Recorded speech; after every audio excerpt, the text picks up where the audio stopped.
নমস্কার। তন্ত্রপ্রধান বঙ্গদেশে মানব মনে শক্তি আরাধনা এক বিশেষ স্থান অধিকার করে আছে।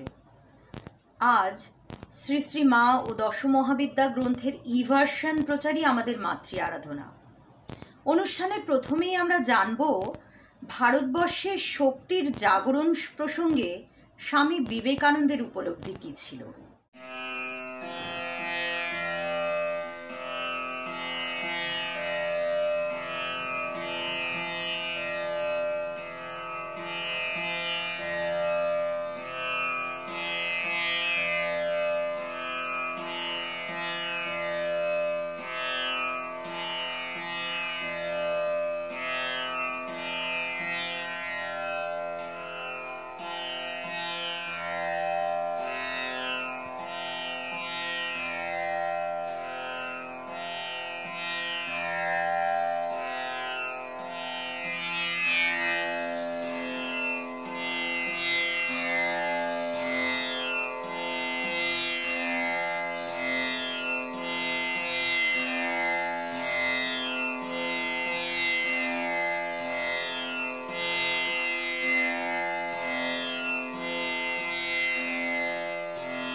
প্রব্রাজিকা বেদান্ত প্রাণা মাতাজি রচিত জনপ্রিয় গ্রন্থ শ্রী শ্রী মা ও দশমহাবিদ্যা সম্প্রতি এর ভার্সন প্রকাশ পেয়েছে অদ্বৈত আশ্রম থেকে।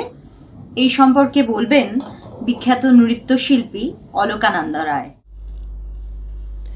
প্রণাম। শ্রী শ্রী মা ও Dashamahavidya.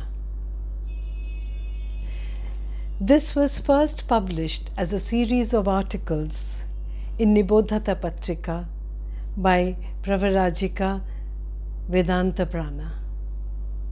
This depicts the 10 different forms of our Divine Mother, the 10 Shaktis, and compared with our Holy Mother, Sri Sri Sharada Ma. There is so much similarity, and has been explained and presented in the most lucid style. Every single form has been compared to our Holy Mother. The paintings have been done by Bishwaranjan Chakraborty. The speciality lies in the simplicity yet a scholarly presentation of this book. This is extremely popular, especially with all those seeking a spiritual life and all those who advocate women empowerment. As the book became popular, there was a demand for an version, and now it's available with Advaita publication. You can get your copy from Advaita publication as an e-book. It is a must read, not only for women, but all those who seek for a spiritual aspiration. Pranam. যুগ যুগ ধরে সাধক মনে দেবী ধরা দিয়েছেন। সেই পরম প্রাপ্তির অনুভূতি প্রকাশ পেয়েছে বিভিন্ন শাস্ত্রে, পুরাণে, মন্ত্রে, শ্লোকে, সঙ্গীতে। আজ ব্রহ্মজামল তন্ত্র থেকে এমনই এক দেবী স্তুতি শোনাবেন জনপ্রিয় সঙ্গীত শিল্পী স্বাগতা লক্ষ্মী দাশগুপ্ত। তারই সুমধুর কণ্ঠে শুনব দশমহাবিদ্যার একটি গান, যার সাথে নৃত্য পরিবেশনা করেছেন কুমারী শাম্ভবী ঘোষাল। এরপর গায়িকার কণ্ঠে আমরা আরও একটি গান শুনব শ্রী শারদা মা সম্পর্কিত। গানটি গায়িকার স্বরচিত।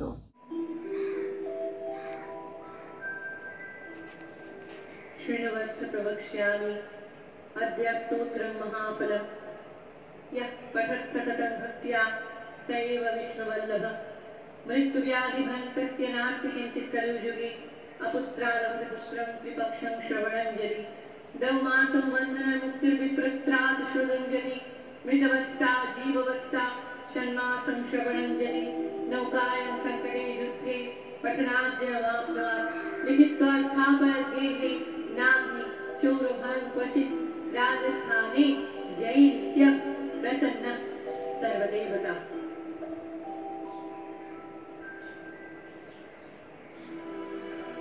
ॐ ह्रीं ब्रह्माणि ब्रह्मलोके च वैकुञ्चे सर्वमङ्गला इन्द्राणी अमरवत्यामम्बिका वरुणालये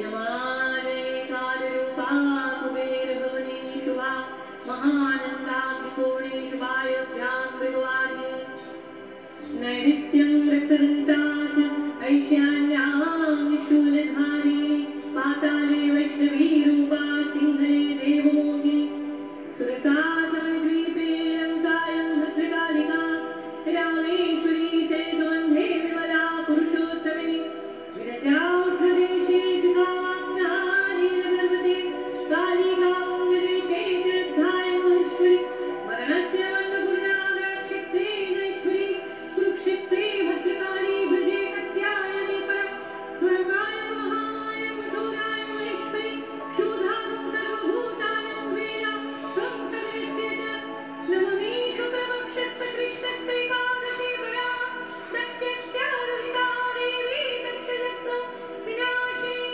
रामस्य जानकी तुभ्यावधंसकाय चण्डमण्डले देवी रत्नवेदविनाशिनी निशम्भाशम्वदनी उदकैर्विघादिनी विष्णुभक्तिप्रदा दुर्गा सुगुणा मोक्षदा सदा अद्यास्तमिमं पुण्यं यः पठेत् सततं नरः सर्वजाय भयं न स्यात् सर्वव्याधिविनाशनम् कोटितीर्थफलं तस्य नवदरात्र संशयः जयामि चारुतः पातु विजया पातु कृष्णतः नारायणी शीर्षदेशे सर्वाङ्गे सिंहवाहिनी शिवदूते उग्रचण्डा प्रत्यङ्गे परमेश्वरी विशालाक्षी महामाया कुमारी शङ्किनी शिवा चक्रिणी जगन्नाथी जगन्माता प्रिया दुर्गा जयन्ती काली भद्रकाली महारानी नारसिंही काली सिद्धिदात्री सुभद्रा भयङ्करी महारानी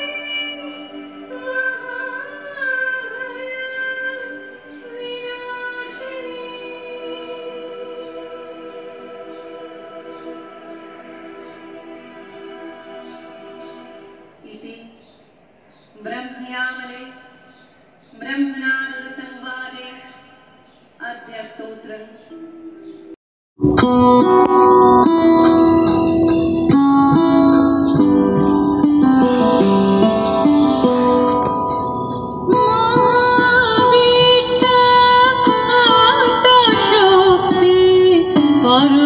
परमेश्वरी कालिका महाविद्या आत्मशक्ति परमेश्वरी कालिका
বেদান্ত প্রাণা মাতাজির রচনার বৈশিষ্ট্য কঠিন বিষয়ের সরস সুখবোধ্য উপস্থাপন।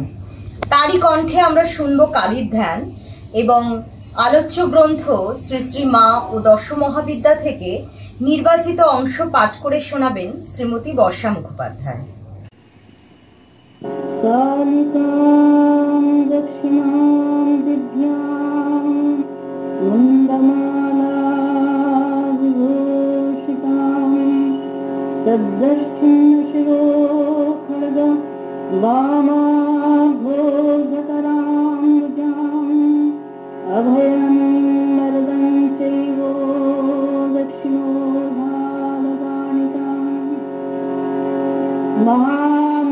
महामेघप्रभां श्यामां तथा चैव दिगम्बरीं कण्ठावसक्तण्डाली गलद्रुधिरचक्षितां कर्णावतंसतां नीत शवयुग्मभयानकां घोरदंष्ट्रां करालास्यां हीनोन्नतपयोधनां शबानां करसङ्घातै कृतकाञ्चीं हसन्मुखीं शिक्कद्दगलदरक्तधारादिस्फुरिताननां घोररावाङ्गमारौद्रीं श्मशानालयवासिनीं बालार्कमण्डलाकार लोचनस्थितयान्वितां दन्तुरां दक्षिणव्यापी मुक्तालङ्गिकचोत्सयां शबरूपमहादेव हृदयोपरि संस्थितां शिवाभिर्घोररावाभिः चतुर्दिक्षु समन्वितां महाकालेन च समं विपरीतरकातुरां सुखप्रसन्नवदनां स्मेराननस्वरोरुहाम् एवं सञ्चिन्तयितुकानीं धर्मकामार्थमोक्षदाम्। নমস্কার। শ্রী শ্রী মা ও দশ মহাবিদ্যা এই গ্রন্থ থেকে নির্বাচিত অংশ পাঠ করছি। মহাবিদ্যা কালী।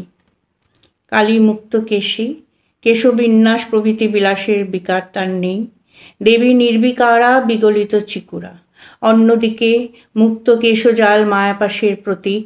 তিনি নিজে মায়াতীতা হলেও জীবকে মায়াপাশে বদ্ধ করেন। শ্রীরামকৃষ্ণদেব কেশবচন্দ্রকে বলেছিলেন, বন্ধর আর মুক্তি দুয়ের কর্তাই তিনি। তার মায়াতে সংসারী জীব কামিনী কাঞ্চনে বদ্ধ, আবার তার দয়া হলেই মুক্ত। তিনি ভববন্ধনের বন্ধনকারিণী তারিণী, তিনি লীলাময়ী। এই সংসার তার লীলা, তিনি ইচ্ছাময়ী, আনন্দময়ী। অন্যদিকে কেশ, ক প্লাস অ প্লাস ঈশ, কেশ বলতে ব্রহ্মা বিষ্ণু মহেশ্বরকে বোঝায়। কালী তাদেরও মুক্তি প্রদান করেন, তাই মুক্তকেশী। অনেকে ব্যাখ্যা করেন, মায়ের আলুলায়িত কালো কুন্তল যেন মৃত্যুর যবনিকা, জীবকে পরকাল সম্বন্ধে অচেতন রাখে। মহাকাল এই বিপুল বিশ্বকে ধ্বংস করেন। সেই মহাকালকেও যিনি গ্রাস করেন, তিনি কালী। মহাকালস্য কলনাথ তমাদা কালিকা পরা। মহানির্বাণতন্ত্র 34। দেবী ভাগবতেও বলা হয়েছে, কালী সমস্ত ব্রহ্মাণ্ডকে গ্রাস করেন, কল্পান্ত সময়ে মহাকালকেও। ভয়ঙ্করী রূপের অন্তরালে সাধক চিরদিনই তার স্নেহময়ী জননীকে দেখতে পেয়েছে। এ যুগে শ্রীরামকৃষ্ণের সঙ্গে মা কালীর দিব্য অন্তরঙ্গতা দেখে স্তব্ধ বিস্মিত হয়েছিলেন বিদগ্ধ সমাজের বহু মানুষ। এবার মাতৃপীঠ অবতারের লীলাস্থলী, মাতৃভাব প্রচার করতেই তার আগমন। মাতৃনামে মাতৃপ্রেমে আত্মহারা তিনি, সরল শিশুর মতন মাতৃগত প্রাণ। তবে শুধু অবতার নন, তার শক্তি শ্রী সারদা দেবী ও দক্ষিণেশ্বরের কালীপীঠে যুগ দেবতার লীলায় যুক্ত হয়ে যুগ্ম লীলার একটি অভূতপূর্ব ধারা প্রবাহিত করেছেন। শ্রী শ্রী মা শ্রীরামকৃষ্ণের শক্তিরূপিণী জগন্ময়ী ভবতারিণী কালীর দিব্য প্রকাশ।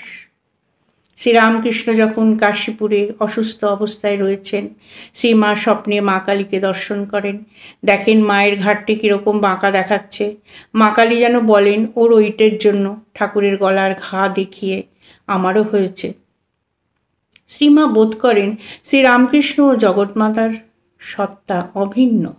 অনেক সময় শ্রীমা ঠাকুরের আহারের সময়ও দেখতেন যেন মা কালী অন্ন গ্রহণ করছেন। এই দর্শনগুলি যে তার মনে স্থায়ীভাবে সঞ্চার করেছিল, তার পরিচয় পায় শ্রীরামকৃষ্ণের লীলা সম্বরণকালে। শ্রীমা কেঁদে উঠে বলেছিলেন, মা কালী গো, কি দোষে আমায় ছেড়ে গেলে গো। ওই বিশেষ মুহূর্তে উচ্চারিত মায়ের মুখের শোকাচ্ছন্ন কথাগুলি কখনো ভেবেচিন্তে বলা কথা ছিল না। এর গভীরতা একটি মহান সত্য উন্মোচনে, এবং সে সত্যটি হল শ্রীরামকৃষ্ণই তার কাছে কালী, ভবতারিণী স্বয়ং। অপরপক্ষে সারদা দেবীরই প্রশ্নের উত্তরে শ্রীরামকৃষ্ণ ওই সত্যটির আরেক দিক উন্মোচিত করেছিলেন। আমি তোমার কে হই? শ্রী মায়ের এই প্রশ্নটির অন্তরে অনেক জিজ্ঞাসা জাগায়। তাদের সামাজিক পরিচয়, তারা স্বামী স্ত্রী। সুতরাং মায়ের প্রশ্নটির গূঢ় কোনো অভিপ্রায় নিশ্চিত ছিল। হয়তো শ্রীমা জানতে চেয়েছিলেন মাতৃগত প্রাণ ঠাকুরের এবারের লীলায় তার অন্তরঙ্গ শক্তির ভূমিকা কি হবে। উত্তরে শ্রীরামকৃষ্ণ নির্দ্বিধায় জানিয়েছিলেন, সারদা দেবীকে তিনি মন্দিরের আনন্দময়ী রূপেই দেখতে পান। অর্থাৎ সারদা এবার তার ইষ্ট দেবী, জগন্মাতার স্বরূপ। মহাবিদ্যা ভুবনেশ্বরী। মহানির্বাণতন্ত্র মতে সকল মহাবিদ্যাই ভগবতী ভুবনেশ্বরীর সেবায় রত থাকেন। 7 কোটি মহামন্ত্র নিরন্তর এই দেবীর আরাধনা করে। তিনি ত্রিভুবনের নিয়ন্ত্রী, এমনকি ব্রহ্মা বিষ্ণু মহেশ্বরেরও।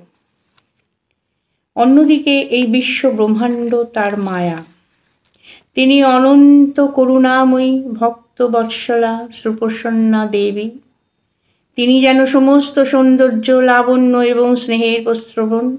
বাস্তবিক অন্যান্য দেবীদের তুলনায় এই দেবীর সঙ্গেই শ্রীরামকৃষ্ণের লীলা সঙ্গিনী সারদা দেবীর মর্ত লীলার সৌসাদৃশ্য চোখে পড়ে। বিশেষ করে মনে আসে ভুবনেশ্বরী তো জগদ্ধাত্রী, এবং শ্রীমায়ের সঙ্গে এই জগদ্ধাত্রী দেবীর একটা গভীর যোগ তার লীলার অঙ্গনে বারবারই প্রকাশিত হয়েছে। তার করুণাময়ী, স্নেহময়ী ও পালয়িত্রী রূপ পদে পদে সন্তানেরাও অনুভব করেছেন। অনেক ভক্তেরই সৌভাগ্য হয়েছে, তারা শ্রীমাকে জগদ্ধাত্রী রূপে দর্শন করেছেন।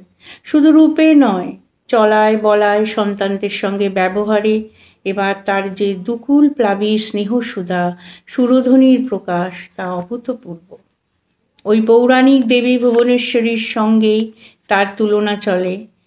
মা যে জগতের মা, সকলের মা, পিঁপড়েরও মা, ব্রহ্মাদি পিপীলিকান্ত জননী। এমন দেবীর সঙ্গে হৃদয়ে যখন রূঢ় ব্যবহার করেন, তখন শ্রীরামকৃষ্ণ এক লোকাতীত ভাব ও ভাষায় তাকে সাবধান করে বলেছিলেন, এর ভেতরে যে আছে সে ফোঁস করলে হয়তো রক্ষা পেলেও পেতে পারিস, কিন্তু ওর ভেতরে যে আছে সে ফোঁস করলে তোকে ব্রহ্মা বিষ্ণু মহেশ্বরও রক্ষা করতে পারবেন না। এক সময় নিজেই শ্রীমা রাধুকে বলেছিলেন, রাধি, আমি যদি রুষ্ট হই, ত্রিভুবনে তোর আশ্রয় নেই। শ্রীরামকৃষ্ণ নিজেও শ্রীমার সঙ্গে ব্যবহারে খুব সতর্ক থাকতেন। একবার ভাইজি লক্ষ্মী মনে করে তাকে তুই বলে সম্বোধন করে ফেলায় সারা রাত ঘুমোতে পারেননি। শ্রীরামকৃষ্ণের শ্রীশ্রীমার প্রতি এই সসম্ভ্রম ও সশ্রদ্ধ উক্তি ওই কালের পটভূমিকায় আশ্চর্য। মানুষের প্রতি আচরণে শ্রীরামকৃষ্ণের ছিল একটি সহজ স্বাভাবিক ভাব, যা মানুষের আন্তঃসত্ত্বাকে মূল্য দিত। সেখানে অবহেলা বা অবজ্ঞা ছিল না। তা সত্ত্বেও শ্রীমার প্রতি তার আচরণে যেন অনেক সংকোচ ও কুণ্ঠা। কোনোভাবে তার সত্তাকে তিনি সামান্যতম অবমাননা করে ফেলেন, এই আশঙ্কায় যেন ত্রস্ত থাকতেন। শ্রীমাও অনুভব করেছিলেন যে ফুলের আঘাতটুকুও ঠাকুর কোনোদিন তাকে দেননি। শ্রীরামকৃষ্ণ তবে কোন দৃষ্টিতে তাকে দেখতেন? ও কি যে সে, ও আমার শক্তি। এই ছোট বাক্যটির মধ্যে সচিদানন্দ রূপিণী মহামায়া জগদ্ধাত্রী জগৎমাতার ইঙ্গিতটুকু রেখে গেছেন আমাদের জন্য।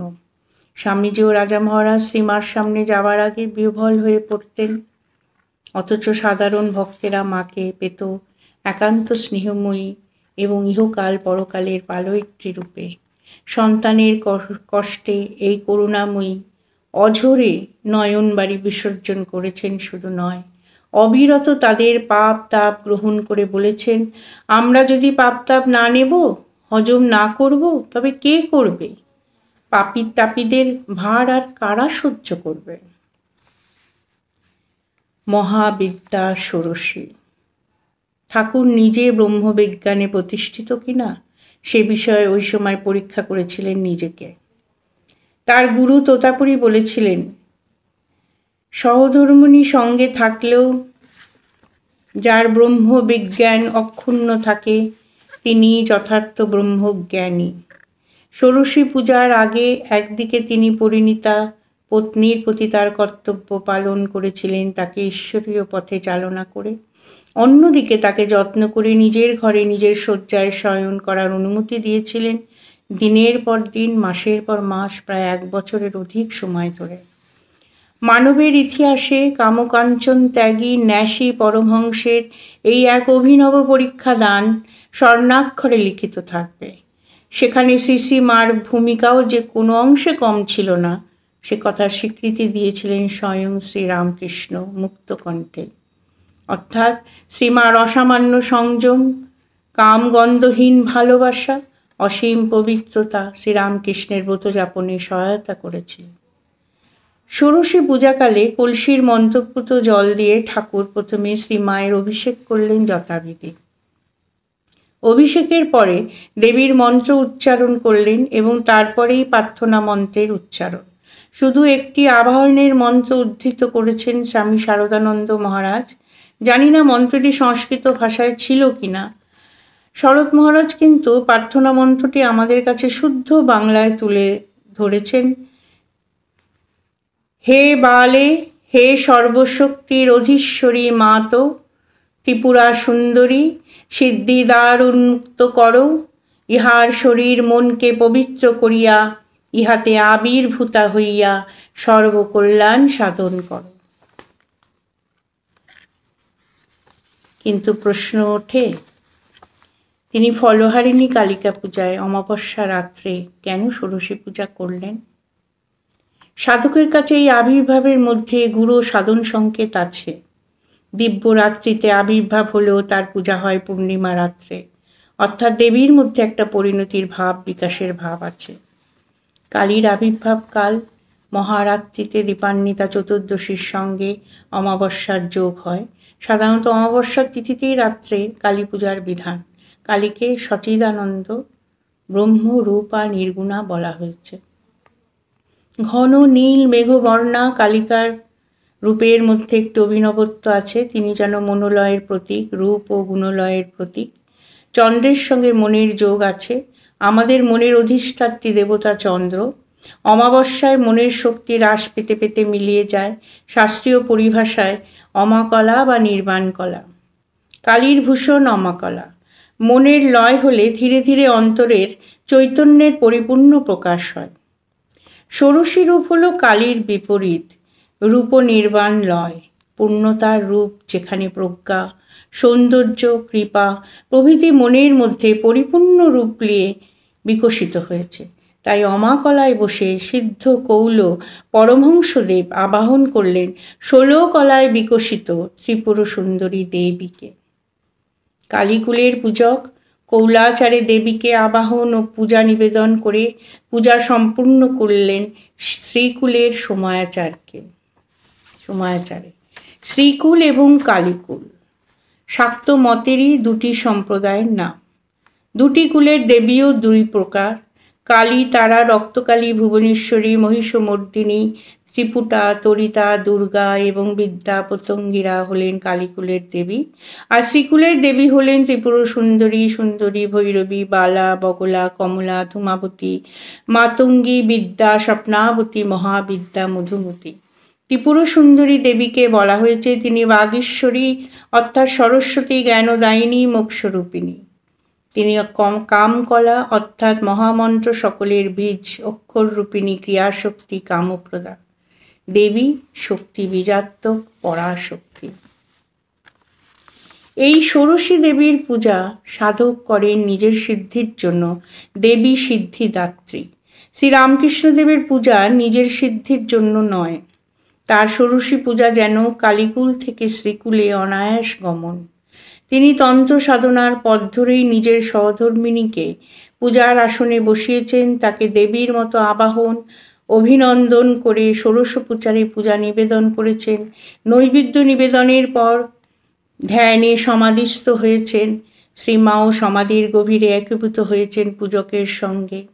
শ্রীরামকৃষ্ণের পূজা সামান্য তন্ত্রাচার নয়, তার কারণ তিনি ব্রহ্মজ্ঞানী সিদ্ধ কৌল।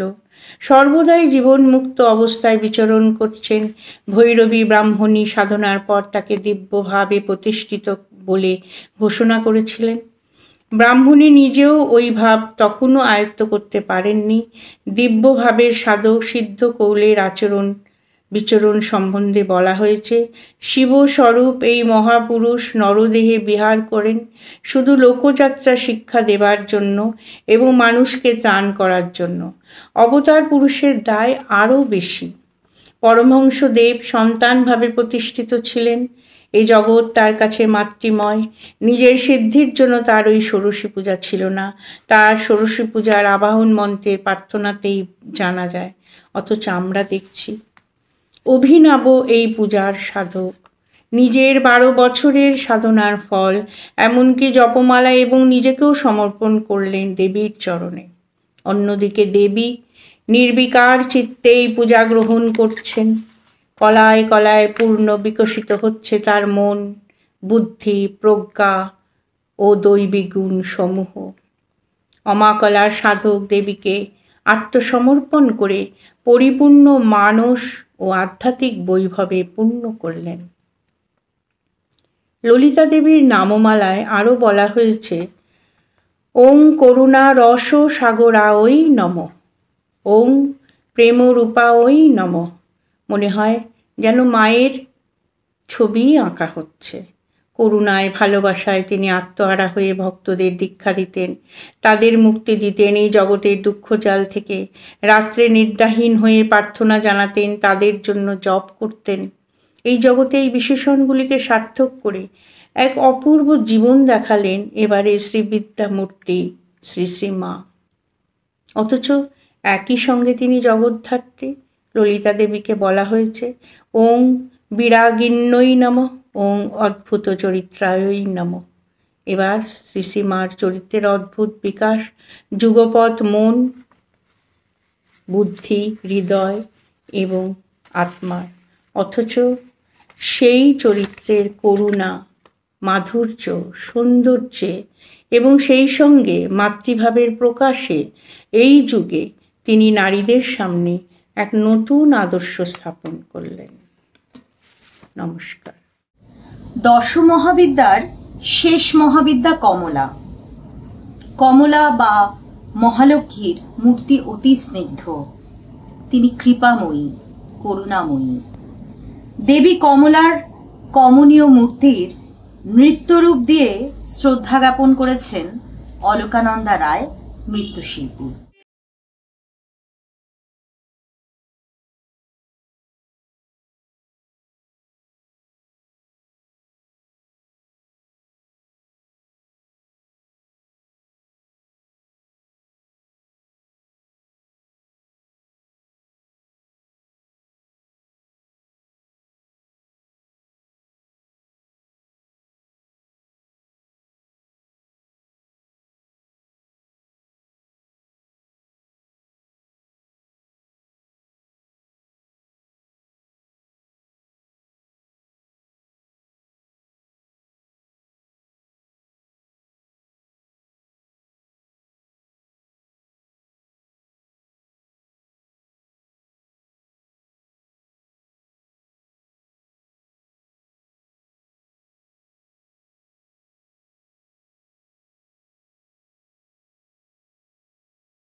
আমরা অনুষ্ঠানের শেষ পর্যায়ে আজকের এই অনুষ্ঠান এবং ই ভার্সন যার উদ্যোগ ও সহযোগিতা ছাড়া সম্ভবই হতো না, তিনি আমাদের সকলের প্রিয় শর্মিলা ঘোষাল, আমেরিকার নিউ জার্সি প্রবাসী বিখ্যাত সঙ্গীত শিল্পী।